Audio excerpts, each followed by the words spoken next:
A paz do Senhor, queridos alunos da Escola Bíblica. Iniciamos mais uma edição da nossa Sintonia da EBD. E hoje temos um conteúdo muito especial. É dia de podcast. Um momento preparado para edificar a sua fé, aprofundar o conhecimento da palavra e preparar o coração para a lição deste domingo. Está no ar o podcast da lição na Sintonia da EBD. Sintonia da EBD. Sintonia da EBD. Olá e bem-vindos à nossa conversa de hoje. Vamos explorar juntos um capítulo bíblico particularmente denso e cheio de significado. Colossenses, capítulo 2. Nossa principal fonte para essa análise são trechos de um guia de estudo da Escola Bíblica Dominical, a lição 06, Colossenses 2, Falsos Ensinos. É parte do programa de educação cristã continuada para o quarto trimestre de 2025. O apóstolo Paulo, ele escreveu essa carta aos Colossenses movido por uma preocupação bem clara, a saúde espiritual daquela igreja. Eles estavam sendo, bombardeados por ensinamentos que, sutilmente ou não, tiravam o foco de Cristo. Nossa missão aqui é justamente descompactar essas advertências de Paulo, entender que tipos de falsos ensinos ele estava combatendo, ideias que hoje a gente associa a agnosticismo, legalismo, misticismo, e perceber por que essa discussão de quase 2000 anos atrás ainda ecoa hoje, né, Sam? Chamado texto áureo da lição, que é basicamente o versículo-chave escolhido pelo material, já nos dá o tom em Colossenses 2.8. Cuidado que ninguém vos venha a enredar com sua filosofia e vãs sutilezas, conforme a tradição dos homens, conforme os rudimentos do mundo e não segundo Cristo. Forte isso, né? Perfeito, é exatamente isso. Depois de estabelecer a absoluta supremacia de Cristo lá no capítulo 1, Paulo mergulha no capítulo 2 direto no campo de batalha espiritual, podemos dizer.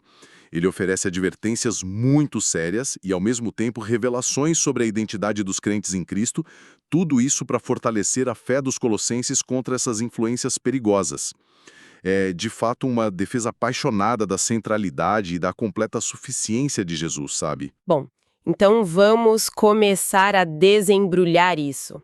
A primeira grande ameaça que o nosso material de estudo destaca são ideias que, embora talvez ainda não formassem um sistema completo, chamado gnosticismo na época, já circulavam.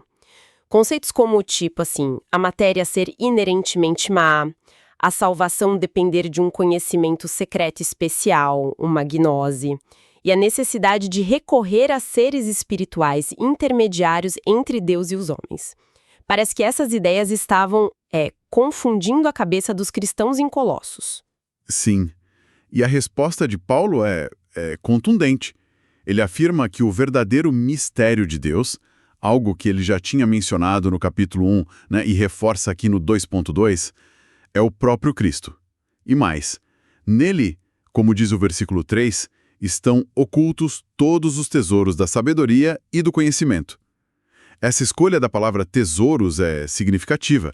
Ela ecoa a linguagem sapiencial do Antigo Testamento, como em Provérbios 2, sugerindo algo de imenso valor. Interessante essa conexão com Provérbios.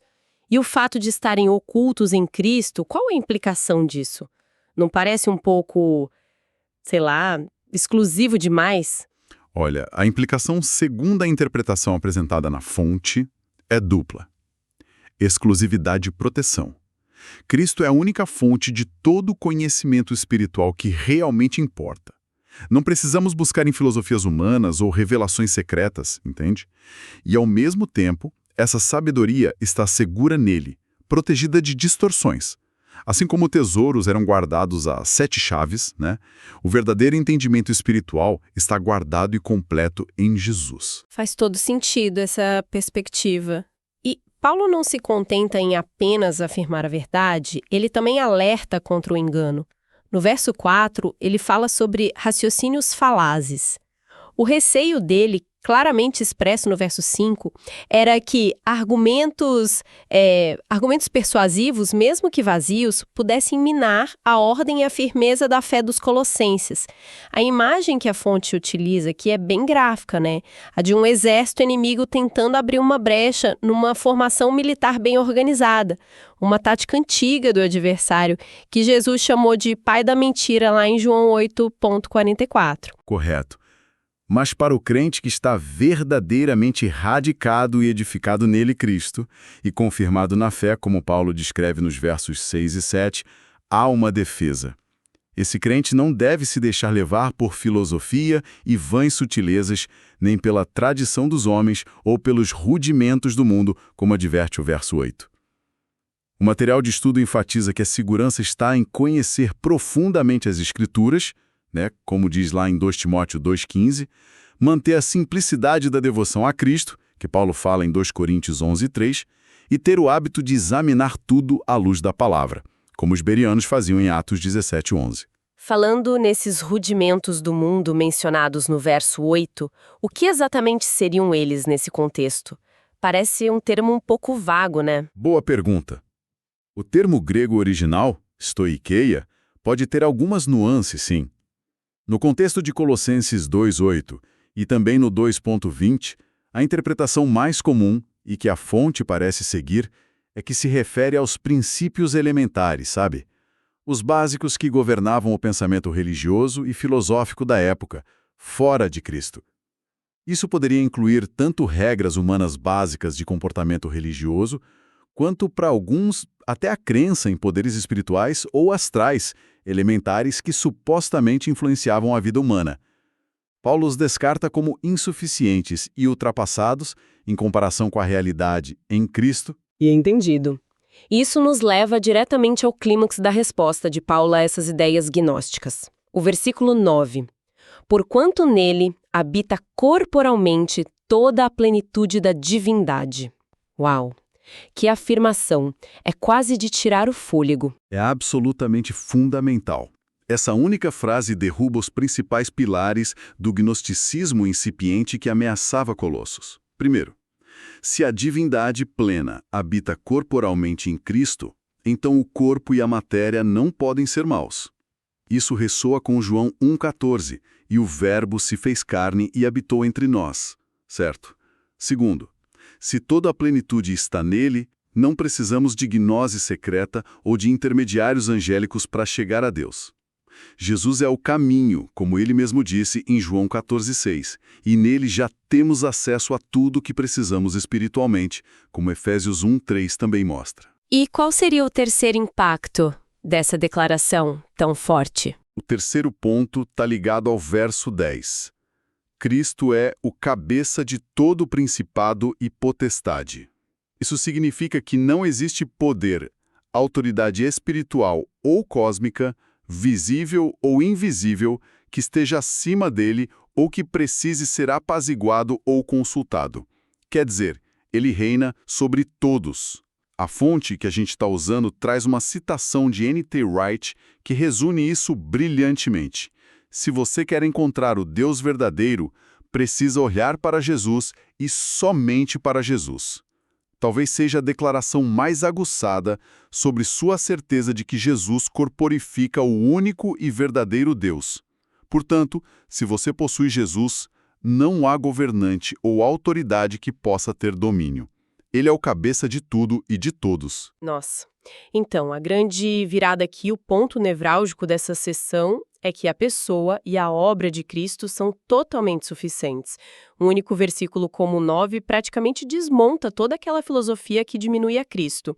Mas essa não era a única frente de batalha, certo?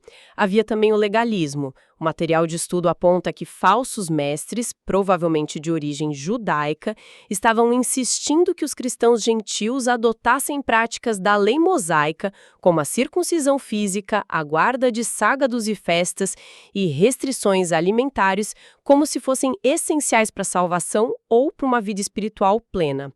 E isso aparece nos versos 11 e 16. Sim, outra ameaça sutil, né?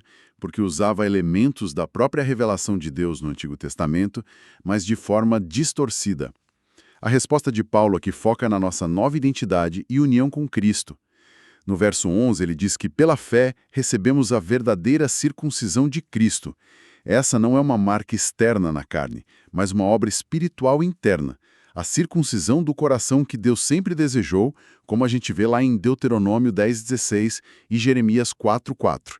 Na prática, isso significa despojar-se do corpo da carne, ou seja, morrer para o domínio do pecado, como Paulo detalha bem em Gálatas 5:24. E ele parece conectar essa ideia diretamente ao batismo nos versos seguintes, né? Como se uma coisa levasse a outra. Exatamente. Nos versos 12 e 13, Paulo afirma que fomos sepultados com ele no batismo e também ressuscitados juntamente com ele pela fé no poder de Deus que o ressuscitou dentre os mortos. É uma linguagem muito parecida com a de Romanos 6, sim. Nossa união com Cristo em sua morte e ressurreição, simbolizada no batismo, significa que morremos para a antiga vida de pecado e regras e ressuscitamos para uma nova vida pela fé. Somos nova criação, como diz 2 Coríntios 5:17. Portanto, a verdadeira espiritualidade não se baseia em cumprir regras externas, mas em viver pela fé em Jesus e na realidade dessa nova vida que ele nos deu. Gálatas 2:16-21 martela muito esse ponto. E aqui a argumentação de Paulo ganha uma força imagética impressionante. A metáfora da dívida cancelada no verso 14 é poderosa. Nossas transgressões, nossas falhas em cumprir a lei de Deus eram como um documento de dívida contra nós, um escrito de dívida que nos condenava. Uma conta impagável, né? Mas Paulo diz que Cristo pegou esse documento, cancelou e o pregou na cruz. Que imagem! É uma imagem vívida da redenção e do perdão completo que temos em Cristo. Uhum. E como se não bastasse, no verso 15 ele emenda outra imagem fortíssima, a do desfile triunfal romano.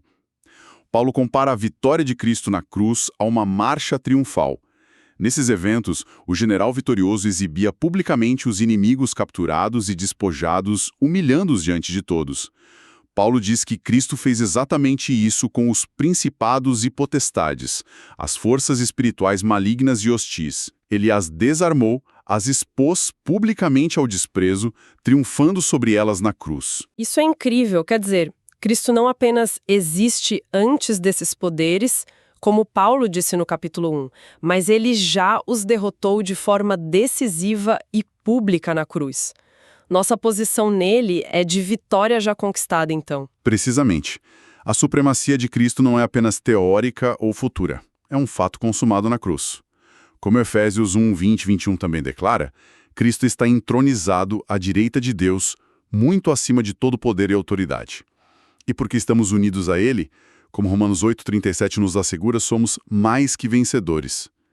Não há por que temer ou se submeter a regras que eram apenas sombras dessa realidade. E falando nessas regras, a guarda de dias especiais, sábado, luas novas, festas, as questões de comida e bebida mencionadas no verso 16, como Paulo as coloca em perspectiva?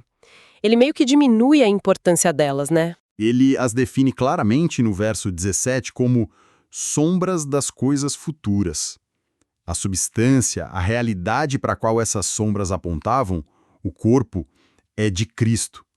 Todas essas práticas e mandamentos da antiga aliança tinham um propósito pedagógico e profético, apontar para a vinda e a obra de Jesus, como Hebreus 10:1 mostra bem.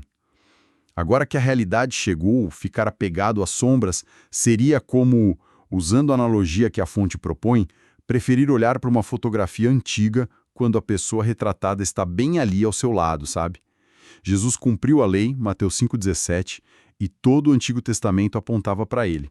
Lucas 24, Gálatas 3. Ou seja, apegar-se a essas regras agora seria como trocar o objeto real pela sua sombra projetada na parede.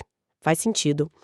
Então, depois de combater as ideias gnósticas e o legalismo judaizante, Paulo ainda tinha uma terceira frente de erro para lidar.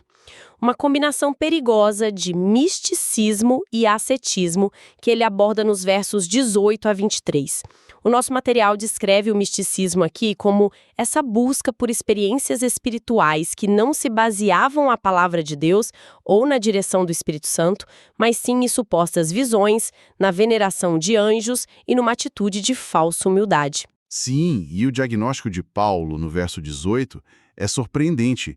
A raiz disso tudo é uma mente carnal, ou natureza pecaminosa, dependendo da tradução. Parece um paradoxo, né? Afinal, essas práticas aparentavam uma espiritualidade elevada. Mas, na verdade, Paulo enxergava ali um orgulho disfarçado. A ideia de que alguém não seria digno de se aproximar diretamente de Deus, e por isso precisaria da mediação de anjos. Isso soava humilde, mas na prática negava a suficiência de Cristo como nosso único mediador e o livre acesso que temos ao Pai por meio dele. E qual o problema específico com essa questão da veneração ou culto aos anjos? Por que isso seria tão ruim assim? O problema fundamental é que isso inverte completamente a ordem criada por Deus. Os anjos, segundo as Escrituras, Hebreus 1,14, por exemplo, são espíritos ministradores enviados para servir aqueles que herdarão a salvação. Eles servem aos crentes, né? Salmo 91:11, não devem ser adorados ou invocados como mediadores.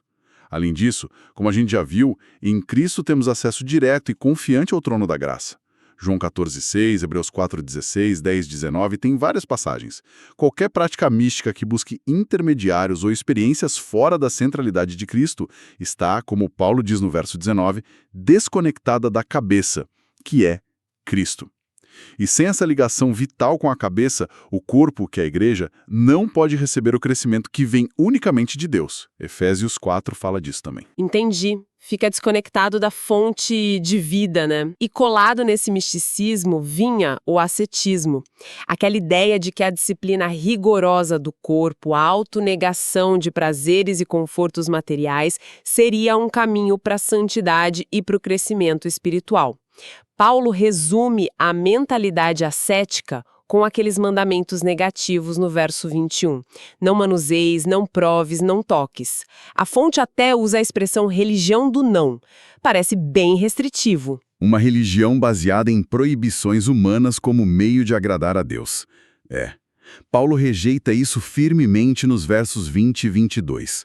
Ele chama isso de voltar a se sujeitar aos rudimentos do mundo, coisas que perecem pelo uso e se baseiam em preceitos e doutrinas dos homens. Ele vê isso não como espiritualidade superior, mas como uma forma de escravidão mundana e, paradoxalmente, como algo que ainda brota da carnalidade, do esforço humano. Isso realmente bate de frente com a visão bíblica mais ampla sobre a criação e o corpo humano, não é? A Bíblia não vê o corpo como algo ruim. Completamente. A Bíblia não ensina que a matéria ou o corpo são maus em si. A gente foi criado do pó da terra, Gênesis 2,7. E a maior honra dada à matéria foi a encarnação do Filho de Deus, João 1,14. Deus se importa com o nosso ser integral, incluindo o corpo. 1 Tessalonicenses 5,23 fala disso e nos promete um corpo glorificado na ressurreição. 1 Coríntios 15 detalha isso lindamente. Além disso, o Novo Testamento ensina que Deus tudo nos proporciona ricamente para nosso aprazimento, como diz 1 Timóteo 6,17, devendo ser recebido com ações de graças. A espiritualidade genuína não está em negar asceticamente o que Deus criou como bom, mas em usar tudo para a glória dele, com liberdade, sabedoria e gratidão. Então, chegamos ao veredito final de Paulo sobre todas essas práticas, o culto autoimposto baseado em visões, a falsa humildade, o rigor ascético com o corpo. No verso 23, ele reconhece que elas têm uma certa aparência de sabedoria. Elas enganam, né? Correto. Elas podem impressionar, podem parecer piedosas e espiritualmente avançadas. Mas Paulo conclui de forma demolidora. Não tem valor algum para refrear as inclinações da carne, ou contra a sensualidade, dependendo da tradução. Ou seja, contra o poder do pecado em nós. No fundo, são tentativas humanas, feitas à parte da graça e do poder de Cristo. A única solução real e eficaz para o problema do pecado, como Paulo já deixou claro nos versos 13 a 15, é a obra consumada de Cristo na cruz e a nova vida que flui dele pela fé. Qualquer esforço de santificação baseado apenas na força de vontade humana, por mais rigoroso que seja, é insuficiente. A fonte, até lembrar Isaías 64,6, onde nossas justiças são comparadas a trapo da imundícia. É Deus quem efetua em nós, tanto o querer quanto o realizar. Filipenses 2,13. No fim das contas, essas práticas podem até parecer impressionantes externamente, mas, segundo Paulo, não resolvem um problema fundamental do coração humano. Que análise profunda! Recapitulando então nossa conversa sobre Colossenses 2, a mensagem central que emerge com força total é aquela resumida na verdade prática da lição que nos guiou. Precisamos rejeitar firmemente qualquer proposta, antiga ou moderna, que tente diminuir ou colocar em segundo plano a pessoa e a obra de Jesus Cristo. Vimos Paulo desmontando a atração por conhecimentos secretos e a ideia de que o corpo é mau, gnosticismo, a armadilha de confiar em regras e rituais externos para salvação ou espiritualidade, legalismo, e a ilusão de que o esforço humano autoimposto ou experiências místicas desconectadas de Cristo podem nos levar a Deus, misticismo e ascetismo. Ufa, bastante coisa. Negociável supremacia de Cristo. Ele é a manifestação corporal da plenitude de Deus, o cabeça sobre todos os poderes existentes, a realidade para a qual todas as sombras da antiga aliança apontavam, e a única fonte verdadeira de vida espiritual e crescimento para cada crente e para a igreja como um todo. Por isso, a aplicação pessoal sugerida no material é tão relevante hoje quanto era para os colossenses.